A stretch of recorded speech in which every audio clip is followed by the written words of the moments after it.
Shalom siswa kelas 2, kita ketemu lagi menyambung apa yang saya sudah sampaikan kemarin tentang saling mengasihi anggota keluarga.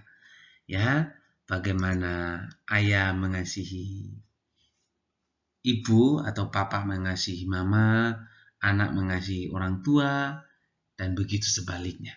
Ya. Nah, dasar Alkitabnya ada di 1 Yohanes 4 ayat 7 sampai 10 saya bacakan. Saudara-saudaraku yang kekasih, marilah kita saling mengasihi. Ingat ya, saling mengasihi sebab kasih itu berasal dari Allah. Dan setiap orang yang mengasihi lahir dari Allah dan mengenal Allah.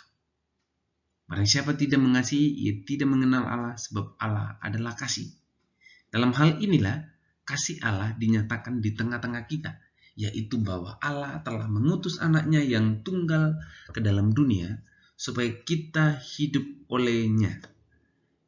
Inilah kasih itu. Bukan kita yang telah mengasihi Allah, tetapi Allah yang telah mengasihi kita dan yang telah mengutus anaknya sebagai pendamaian bagi dosa-dosa kita. Artinya, kalau kita mengasihi sesama kita, itu berarti kita sudah melakukan kehendak Tuhan. Kalau kita mengasihi sesama kita, itu berarti kita memancarkan kasih Tuhan kepada sesama. Sebab apa? Dikatakan tadi, setiap orang yang mengasihi, dia lahir dari Allah dan mengenal Allah. Jadi kalau kita mengatakan kenal Tuhan, tapi tidak mengasihi sesama, itu berarti berbohong. Ya, oke, kita lanjut. Nah, suatu kali Raja Mesir Firaun bermimpi dan tidak ada seorang pun di Mesir yang dapat mengartikan mimpi Firaun kecuali Yusuf.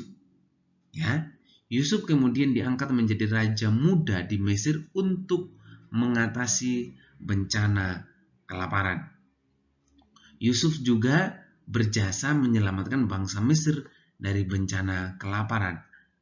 Ketika bencana kelaparan terjadi, Yakub menyuruh anak-anaknya untuk membeli gandum di Mesir. Yusuf akhirnya bertemu dengan saudara-saudaranya, namun saudara-saudaranya tidak mengenali Yusuf yang penampilannya telah berubah. Artinya gini, Yusuf adalah anak Yakub, dan suatu saat, ini singkat cerita, saudara-saudaranya itu merencanakan untuk membunuh Yusuf atau mencelakakan Yusuf. Tetapi Tuhan punya rencana yang baik bagi hidup Yusuf. Makanya Yusuf dibuang ke dalam sumur oleh saudara-saudaranya, dia diangkat dari dalam sumur, ia dijual kepada orang Mesir. Ya, ia dijual, lalu di Mesir sana ia jadi raja. Nah, dia jadi raja di sana, dia berkuasa di sana. Nah, ketika ada kelaparan di negeri ayahnya, dia jadi penguasa di sana dan menyediakan apa? Menyediakan makanan bagi saudara-saudaranya. Tetapi kerennya adalah Yusuf, walaupun dia diperlakukan seperti itu oleh saudara-saudaranya, ia tidak membalas dendam, ia tidak menyimpan amarah kepada saudara-saudaranya, tetapi malah ia mengasihi saudara-saudaranya ketika saudara-saudaranya datang mengambil makanan di Mesir. Pada waktu ia jadi raja. Artinya apa? Kita belajar dari Yusuf untuk tidak menyimpan dendam.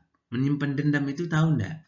Menyimpan dendam itu gini, kalau kakak pukul adik, nah adik tidak boleh marah sama kakak, atau adik tidak boleh, oh nunggu ya, nanti kalau saya sudah besar, saya akan balas.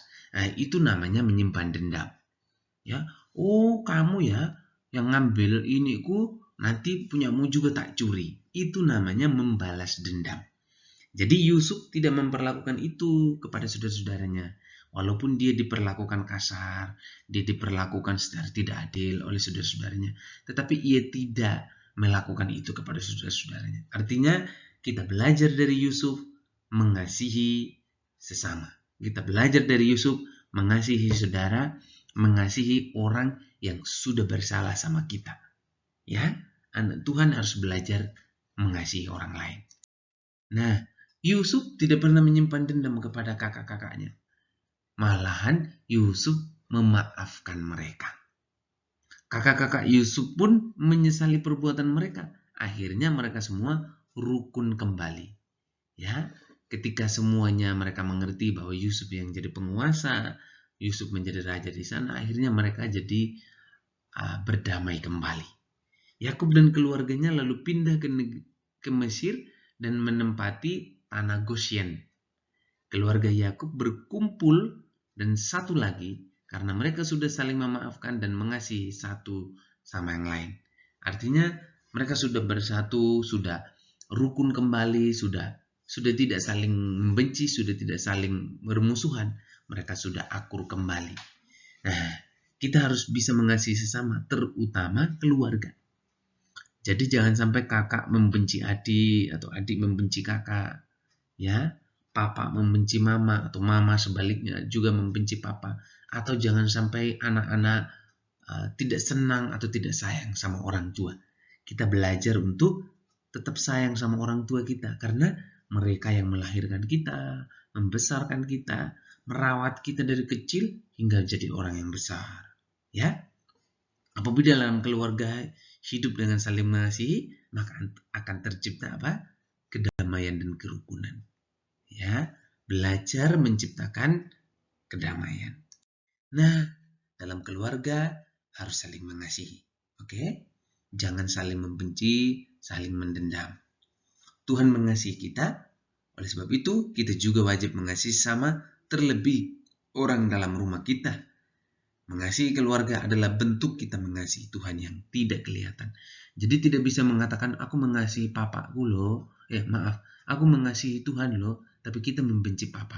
Nah, itu berbohong namanya.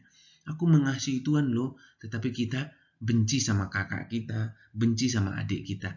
Itu namanya berbohong. Ya, jadi dengan kita mengasihi keluarga, kita sedang mengasihi Tuhan yang walaupun dia tidak kelihatan. Ya, Tuhan memberkati siswa kelas 2.